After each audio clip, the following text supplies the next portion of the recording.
লক্ষ্মীপুর কেন্দ্রীয় শহীদ মিনারে জুলাই গণঅভ্যুত্থানের শহীদদের স্মরণ ও বিপ্লবী সহযোদ্ধাদের সাথে ঈদ পুনর্মিলনী অনুষ্ঠান অনুষ্ঠিত হয়েছে।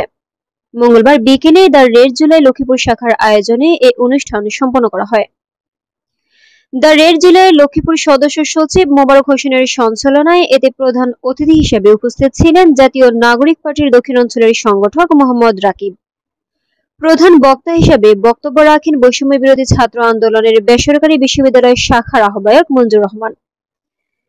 বিশেষ অতিথি হিসেবে উপস্থিত ছিলেন বৈষম্য বিরোধী ছাত্র আন্দোলনের লক্ষ্মীপুর জেলা আহ্বায়ক আরমান হুসাইন ও সদস্য সচিব রাফি আহমেদ।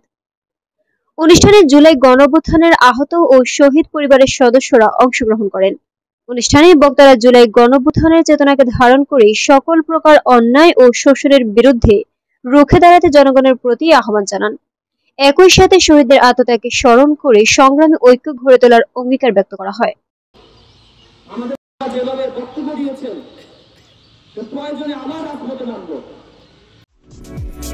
নয়া চিত্র, নতুনত্ব তথ্যের বাহক।